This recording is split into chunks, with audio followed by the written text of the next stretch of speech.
Tonight on Prime Business, government receives $30 million worth of farm machinery from the Brazilian government under the Planting for Food and Jobs program. Under which the Brazilian government loaned to the government of Ghana something like $96 million in 3 tranches. Also, senior finance lecturer Seiram Kawo expresses worry as rating agency Fitch downgrades Ghana's economy to CCC.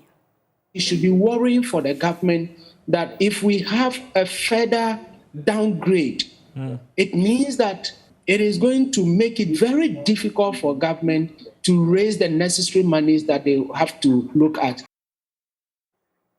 Plus, economist Professor Osei Sibe calls for multi-stakeholder dialogue to ensure fiscal discipline by governments. Enough to export, and then when we export, we make sure that the revenue comes back to this economy, and therefore we are able to generate more income, more employment for the teeming youth of this economy. I am Beverly Broohm. Please stay for details.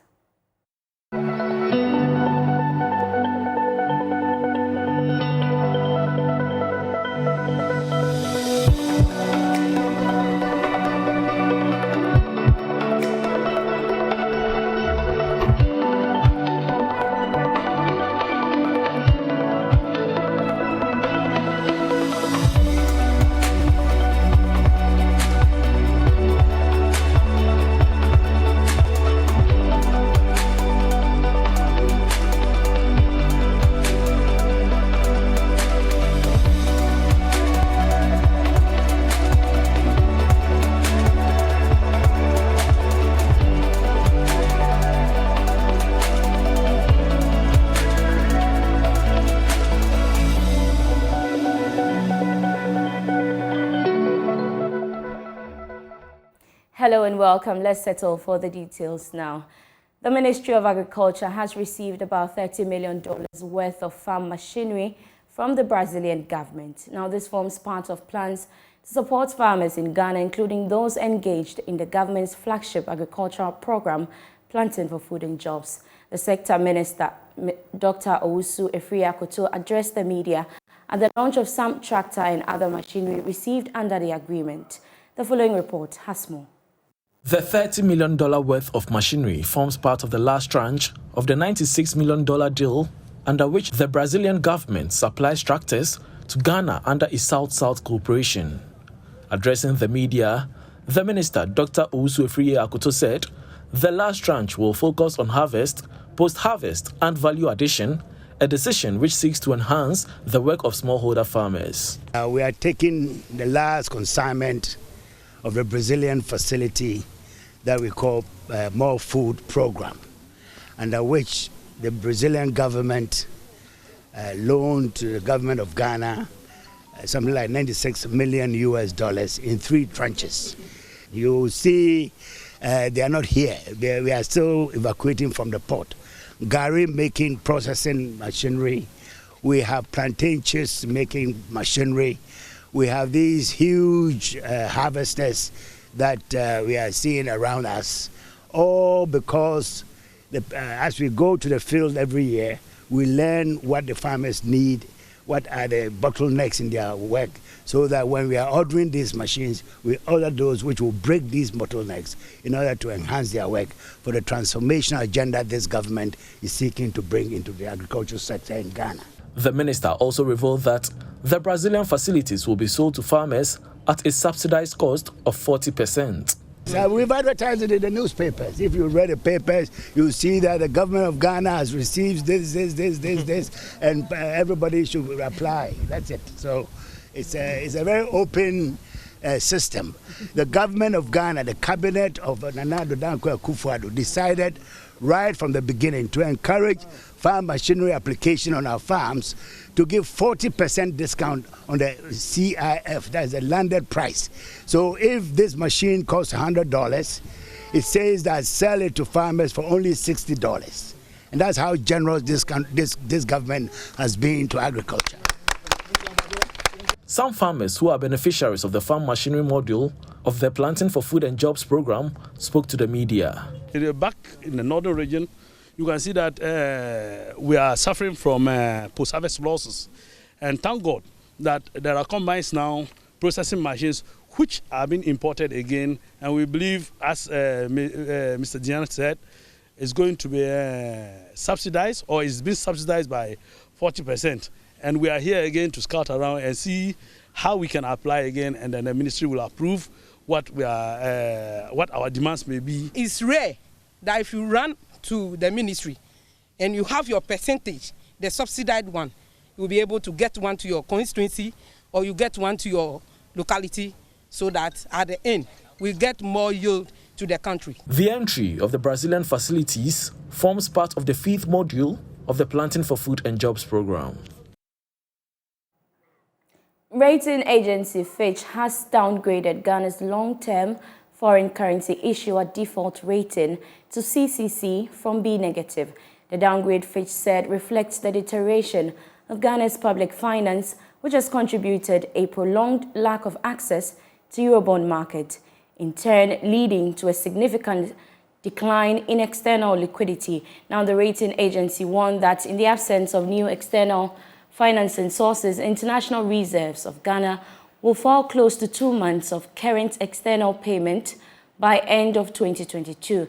This latest downgrade comes after Standard & Poor's also downgraded Ghana's economy to CCC with a negative outlook. The government has requested support from the International Monetary Fund, which is likely to lead to additional financing from the fund and also multilateral lenders. However, Fitch said the government of Ghana's high interest cost and structurally low revenue as a percentage of gross domestic product have increased the likelihood that the IMF support will necessitate some form of debt treatment, although this is not their main scenario. Fitch added that the high interest burden on cedi's debt also means that the inclusion of a domestic debt treatment cannot be ruled out.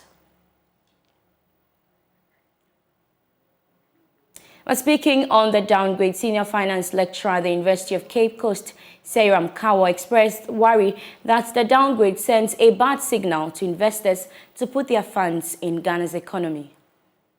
The already downgrade that we have from S&P, Bloomberg, and the rest, saying that we've been brought from B- to C, C plus, and the rest, is already telling our investors that there is a possibility that Ghana will not be able to pay their debts when they fall due.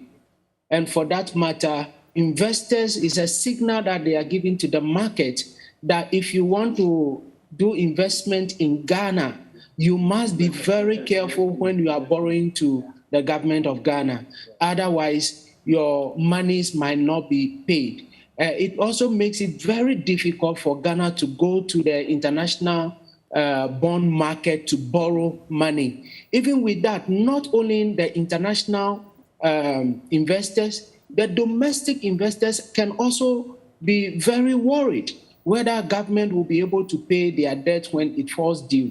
And for that matter, it should be worrying for the government that if we have a further downgrade, it means that it is going to make it very difficult for government to raise the necessary monies that they have to look at. Now, the interesting aspect to me is that would have to force us to come home and see what we can do on our own to ensure that we raise the necessary money from within the markets that we have. That will go a long way to affect the cleanup exercise that we already have in our country. Economist Professor Osei Asibe is calling for a multi-stakeholder dialogue to ensure present and future governments are fiscally or financially disciplined to prevent the cyclical reliance on the International Monetary Fund for economic support. According to him, managers of the economy must exhibit prudence to ensure decisions made reflect the reality on the ground. Professor Osei Asibe, who is a board member of the Bank of Ghana, was speaking at the Stanbic Graphic Business Quarterly Breakfast Meeting. According to Professor Asibe, the information and policy measures rolled out by the government to address the current economic challenges facing the country as a result of the COVID-19 and the ongoing Russia-Ukraine crisis have started yielding some results. He, however, said government should be able to build confidence and promote credibility and transparency in the macroeconomic management. And to be more, to have soul searching as economy, as a country, to think about a lot more sustainable policy measures, right? Measures that will ensure sustainable inflow of funds, export competitiveness. We have to look at that. We have to look at our productive sectors of this economy, the agricultural sector, manufacturing sector. How are we supporting this sector? For the sector to ensure that we produce enough, we have food security, we have enough to export, and then when we export, we make sure that the revenue comes back to this economy, and therefore we are able to generate more income, more employment for the teeming youth of this economy. Director of Research at the Institute of Economic Affairs, Dr. John Kwache, for his part said the country cannot continue to live beyond its means by borrowing whilst doing little to raise adequate revenue. Ghana is facing a serious financial crisis, as we all know, forcing us to seek IMF bailout. Well, living within a country's means, or what we call fiscal discipline, is an important guiding principle, because if you don't practice fiscal discipline, you cannot avoid financial crisis, or in fact, you can even get into bankruptcy. So it's a very important guiding principle. Now, what it requires is that, well, most governments, I must say, spend more than their revenue, because in life, your needs are always, more than your resources. The European Union and the German Development Corporation have jointly launched a €2.8 million vaccine manufacturing project. The project will be implemented over a 27-month period for the institutional and technical strengthening of Ghana's Food and Drugs Authority. Now, speaking at the launch, Ambassador of the European Union to Ghana pledged his outfit's continuous allegiance to supporting Ghana. The COVID-19 pandemic brought to the fore the importance of investing in local vaccine manufacturing. This motivated government to set up the Presidential Vaccine Manufacturing Committee to oversee the agenda themed Transforming Ghana into Pan-African Vaccine Manufacturing Hub. The European Union is a major partner on this project. Here is its ambassador to Ghana, Echad Razali. We have mobilized today €2.8 million. This is just the beginning. But once again, it means that, as we have done on the vaccines, the EU has been by far the largest vaccine provider worldwide, with 2.2 billion vaccines, twice as much as China, 3 times more than the US. The EU is as well now one of the first partners of Ghana in order to acquire and to establish and to build up a vaccine manufacturing facility. Another partner of the project is the German Development Corporation. The corporation, through its subsidiary GIZ, is responsible for technical and logistical support. Dr. Holger Till is team leader for GIZ Development Partnerships in Health. We have different fundings for the support to the vaccine committee. We have, over a period of 3 years, we have a support of €5 million. In addition to it, this year we have €2 million. We are supporting the Ghanaian government in the area of vaccine uptake, vaccine logistics, working together directly with Ministry of Health and Ghana Health Service and other organizations to make sure that the level of vaccination in Ghana will rise. In addition, we are working together with the European Union, as today we have just seen, where we are contributing to the co-financing of this activity. Chief Executive of the Food and Drugs Authority, Delis Mimi Dakon, stated that the project will strengthen capacity of the authority for vaccine production and market authorization. In every country that vaccines are manufactured, the regulator has to, even though that the responsibility lies with the manufacturer, the regulator has that mandate to release every batch. And that is what the FDA is going to build capacity in. In the past, it was not a requirement. So even though we are maturity level 3, as a regulatory agency, we have not needed to be able to do lot release. So that is the capacity that we are now going to acquire. Because resources are scarce, if we do not need to release vaccines, we do not have to do it. The Presidential Advisor on Health, Dr. Anthony Insia Asari, indicated that government will be collaborating with the private sector to establish vaccine manufacturing companies across the country. What we want to do is to build capacity in Ghana for Ghana to become a hub, like it's been done in India and everywhere. So Ghana government is going to work through the private sector. So the private sector will be assisted, facilitated, and we coordinate the activities of the private sector to be able to put up factories in the country to provide a well-recognized vaccines and other biologicals. The project, supporting vaccine manufacturing in Ghana, seeks to generate €5 million by 2024. Farmers will soon be purchasing fertilizer at an affordable rate as Farmerline, a digital communication company, launches the Support a Farmer initiative. The initiative seeks to amass contributions from government, institutions and individuals to discount prices of fertilizers provided to farmers. Speaking at the launch, Chief Executive of Farmerline, Aloysius Atta, revealed that they have so far mobilized 200,000 and hopeful of achieving a target of 1 million cedis. The sector was among the worst hit by the COVID-19 pandemic. Russia's invasion of Ukraine worsened the plight of industry players as prices of fertilizers spiked due to the shortage. To alleviate the impact on farmers, Farmerline, a digital communication company, has launched the Support a Farmer initiative. Here's its Chief Executive, Aloysius Atta. We've raised over 200,000 cedis so far. Our goal is to raise 1 million cedis in the next 4 weeks. Farmers, just like any other Ghanaian, they prefer to express themselves in their native languages. So we have a helpline, 399, on any network. Any farmer can dial it, and they can ask questions. Or just be a farmer, just be Ghanaian, and just be active, and then we will work with you. Our discount cards are like, it's like a voter ID card. So we give it out to farmers at workshops. When farmers come to our workshops, we give it to them, and then they can go to any of our partners to redeem those discount cards. Yeah. Farmerline's major partner for this initiative is IT Consortium, a technology solutions provider. Its Chief Information Security Officer, Atuyosin, explains why the app was built for Farmerline.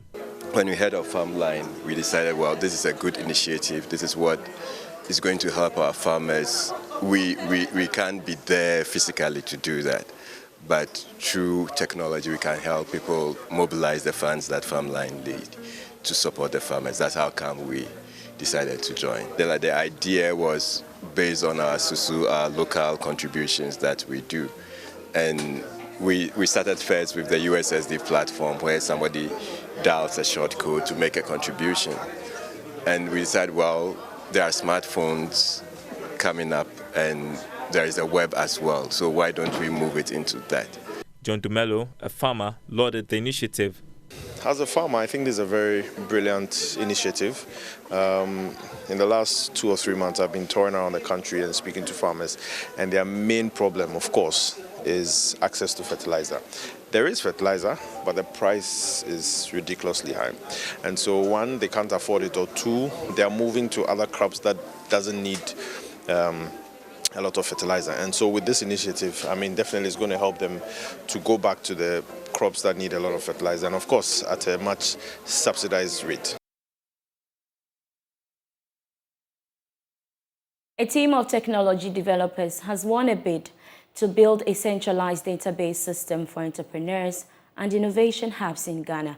IConnectGH and A1 Technology will provide a platform for detailed analytics, hub mentorship and job opportunities for emerging entrepreneurs and innovation hubs. There's more in the following report. Data on innovation hubs and entrepreneurs in Ghana and the sub-region is said to be fragmented, but in a quest to centralize a database of these innovative spaces, A team of Ghanaian developers is building a platform to incorporate stakeholders in the innovation and entrepreneurial sector. IConnectGH, an AI tech platform, will ensure the interlace of entrepreneurs, innovation hubs, and investors share experiences, mentorship between the startups, and transparency in the innovation ecosystem. The app will provide a shared identity for all startups and innovative hubs in Ghana and in the sub-region. Japheth Kuntu-Blankson is the team lead. Our platform gives that avenue for these entrepreneurs where they can advertise their job listing on the portal, and then the individual skilled personnel can also apply and then can be enrolled on that particular application. And then looking at the hub sections, they want to create a form of inclusiveness. We want to create a form of transparency. We want to create a form of shared experiences among them. So what we are doing is that we want to create a mentorship program where a hub can mentor upcoming hubs to better do the right thing. 20 developers selected from 5 zones across the country clashed out for the opportunity. After a month of zonal competition, the teams met in the Ashanti region for the 3-day national hackathon. The winning team received $3,000 for the development of the mobile application. Simon Asare is the programs manager of Ghana Hubs Network. They get a prize of 3,000 euros to deploy the system, and they get employed to manage and maintain the system for the Ghana Hubs Network. And this system has to be deployed across the country. So as you can see, we have developers coming from all parts of the country. They are the ones gathered here. So one way or the other, if they all get to work on the implementation of the program.